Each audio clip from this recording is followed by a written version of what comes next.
Okay, I'm guessing you were at a friend's house or maybe at the pet store and you saw a really cool aquarium and you thought, you know what, hey, that looks really cool. I think I'd like to try that. Or maybe you stumbled upon an old episode of Tanked and you were like, yes.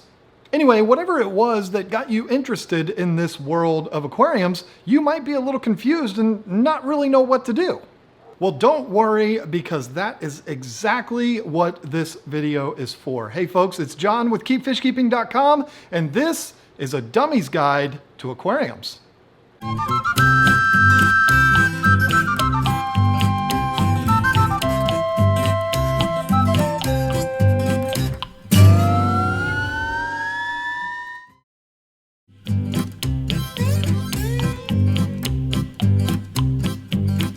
All right, if you're gonna set up your first aquarium, I'm getting ready to say something to you that's gonna make you say, what? Because I'm gonna tell you to do things in the opposite order of what you're probably thinking.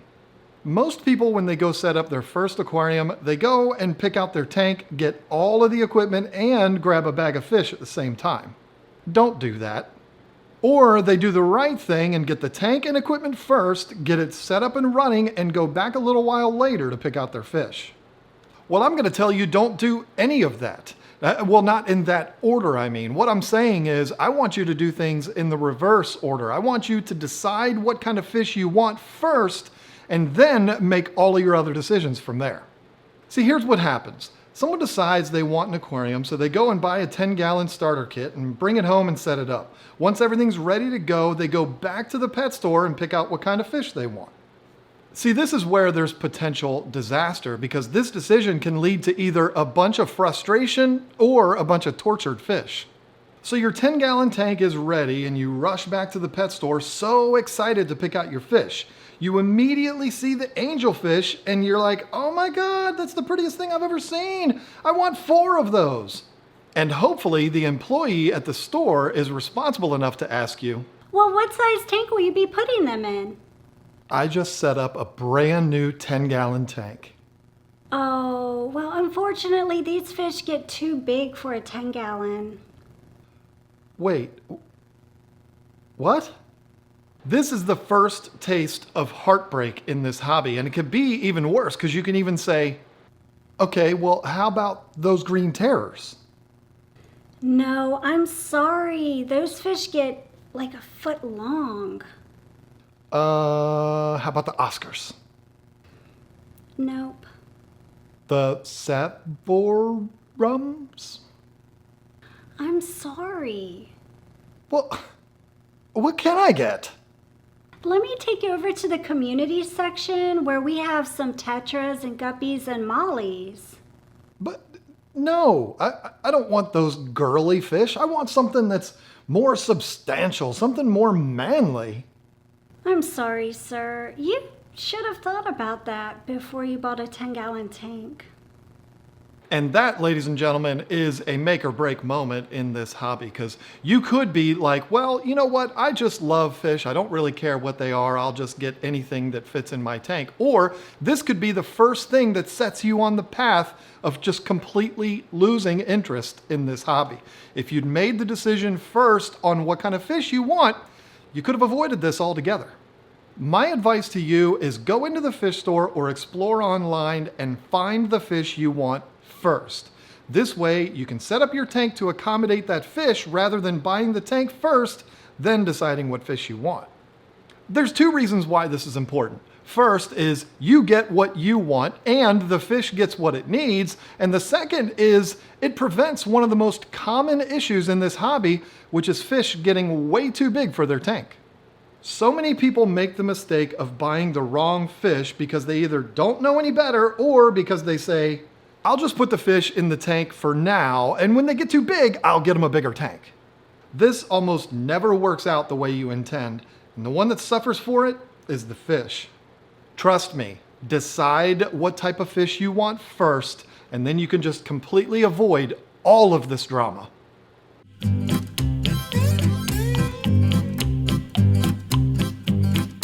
All right, so you decided what kind of fish you want and you know what size aquarium you need to accommodate that fish. What about all the other stuff? What are the bare minimum pieces of equipment you need to keep a fish successfully?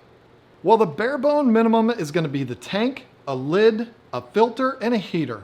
And then, of course, the decorations and all that other stuff, but that depends on your taste and how you want it to look. These are going to be those essential pieces of equipment you'll need to get up and running. Now, you might be saying, John, you forgot the light. No, I didn't forget it at all. The fact is, unless you plan to keep live plants, you don't absolutely have to have a light. I'm going to assume you don't live in the dark. You have lights in your home, and most likely your aquarium is going to be in a room that has windows in it. The combination of those two will give the tank plenty of natural light for the fish to be totally fine. Now, of course, you're going to want a light. I mean, we want to see our fish. That's kind of the whole point. But I said, what are the bare bone minimum pieces of equipment that you need? And you know what? I would much rather see you skip buying the light than skip buying a filter or a heater, because those things, if they're missing, can kill your fish. Not having a light's not going to kill your fish. Now, the odds are, if you're just starting out, you're probably going to buy one of these starter kits that come with a light. So this is really a moot point, but I just thought I'd throw it out there. On the topic of starter kits, I don't care what anyone says online. They are a great way to get started in this hobby. Like I said, these kits usually come with everything you need to get up and running. All you need to add would be some water conditioner to remove the chlorine from your water, some substrate, whatever decorations you want to add, and then of course something for it to sit on. On the topic of decorations, there really are no rules that you have to follow, but I do want you to look into the fish that you want to keep, because some of them do want little hiding spots and places to retreat if they feel threatened, while other fish, like my Oscars, could care less if they're just in a wide open box with literally nothing in it but water. This is again another reason to research the fish you want first. This way you'll know if your fish needs caves or rocks, or if you can skip the decor altogether. Research, research, research. But if you get the things that I listed earlier, a lid, a filter, and a heater, you're going to be good to go for most fish, except for maybe things like goldfish that don't really need a heater. But hey, all that does is prove my point even more. Do your research.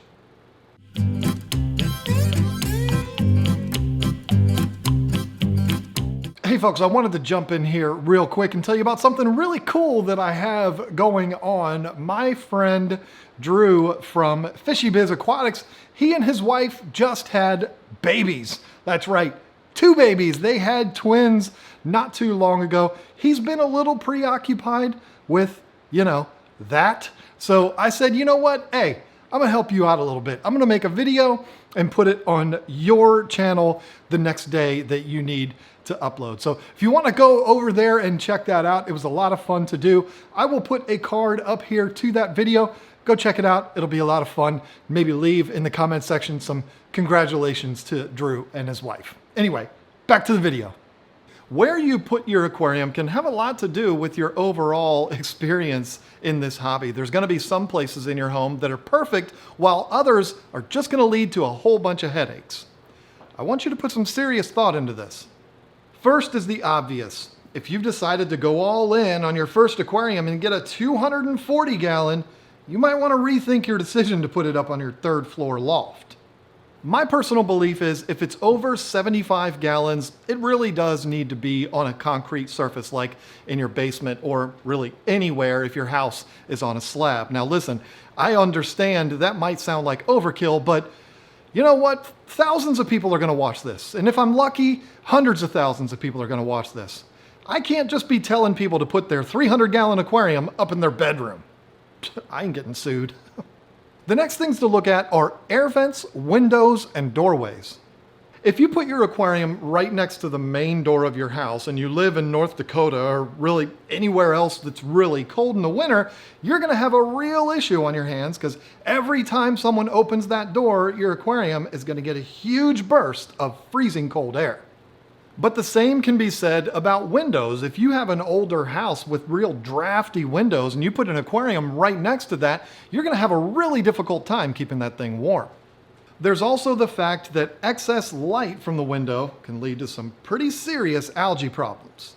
The best case scenario is to put the tank somewhere where it's not getting hit directly with sunlight from a window, keep it away from drafts and air vents, and be smart about the floor you put it on. Just figure about 10 pounds per gallon. So if you have a 100-gallon aquarium, that's 1,000 pounds right off the bat. That's not even including the actual glass box and all the decor and the stand and all that kind of stuff. I'd put some serious thought into whether or not you want to put that on the second floor of your really old rickety house.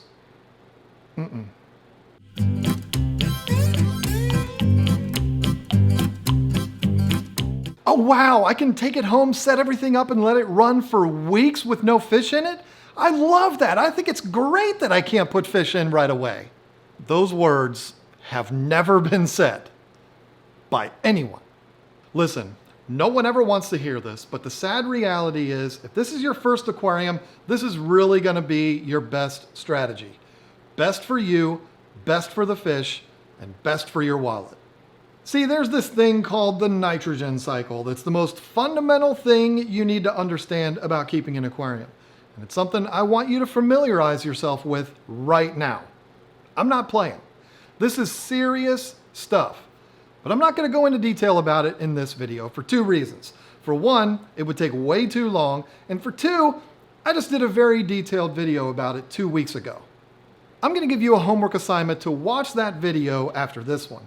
I'll put a card in the top right corner and also one at the end of this video so you can go watch it. I'm serious. Everything in that video will be in the final exam.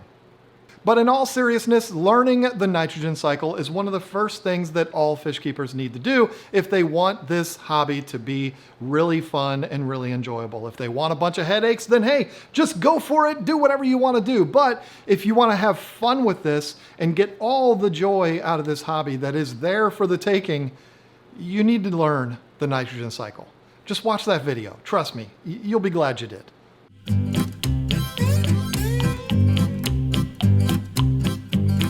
Okay, now this one's a little bit tricky because I don't want this video to be 3 hours long. But the thing is, taking care of your aquarium is something that you're going to be doing every single day you have it.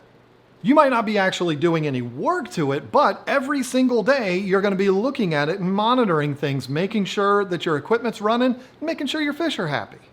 Maintaining an aquarium is work, but it's not overwhelming. In fact, it can be quite therapeutic. It's therapeutic because it gets you up off your butt doing something productive, and because you're doing something that'll affect the well-being of the inhabitants that you have. It's a win-win for everyone. Here's what you can expect to be doing as a responsible fish keeper. The first is going to be monitoring your water. This means testing the pH, ammonia, nitrites, and nitrates regularly, especially in the beginning. It's true that with experience, you'll know if you have an ammonia or nitrite problem without testing, but in the beginning, you'll need a test for that, and you're never going to be able to look at your aquarium and tell what the pH is. Temperature is another thing to monitor. This one is much more straightforward though. Just keep a cheap thermometer and check it once a day. All of this monitoring will only take a few minutes each day, and as I said, once everything's established, you can cut back on checking to once a week or even maybe once a month. The next thing will be algae control. This is my least favorite thing to see and do. Algae can be difficult to manage in the beginning, but just like everything else, once you have it balanced, it shouldn't be something you have to deal with every day. Cleaning algae is as simple as wiping it off with a sponge or buying a magnetic algae scraper. It's tedious, but it's really not a big deal. Next is water changes. This is something that I could go into great detail on, but I just want to suggest to you that you just get yourself on a routine of doing them. Water changes is exactly what it sounds like. It's removing old water from the aquarium and replacing it with clean new water. This not only helps keep the appearance of the water nice and crisp and keep it healthier for the fish, but it also helps to keep nitrates low. Water changes are a necessary evil in this hobby, and it's something that I want you to get into a routine of doing. How much you change and how often you change it is totally going to depend on your situation, how many fish you have, how often you feed them, and all that other stuff. You can get yourself on a nice routine where you don't have to do it all the time, but You'll know as you get more experience whether you need to do one or not. And if you want to know the finer details about it, I've done a Dummies guide to water changes. I will put it right here. Check that out. It's going to tell you everything you need to know about water changes. And the last thing that you're going to want to incorporate into your routine is monitoring your equipment, making sure that your filter's running properly and your heater's still working. Fortunately for us, this isn't something you're going to need to do every single day. Most filters can go at least a month between maintenance, and again, that depends on your setup. I have aquariums in my collection that I don't have to maintain the filter but once every 4 or 5 months. But again, that totally depends on your setup, how many fish you have, and how much you feed them.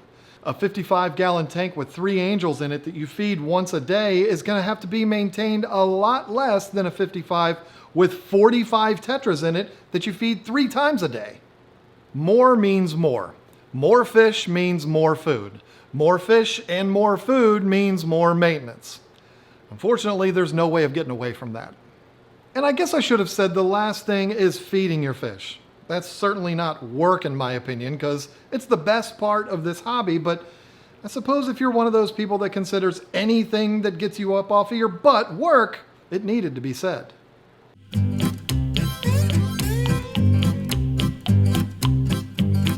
So there you go. Now you know some of the most important things you need to know about aquariums, and hopefully you feel a little better about entering this world of ours, because let me tell you something.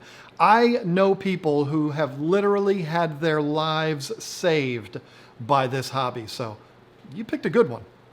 This is such a big deal to me, the fact that aquariums save lives. I've actually done talks all over the country about this particular thing, that aquariums can have such an impact on people's lives.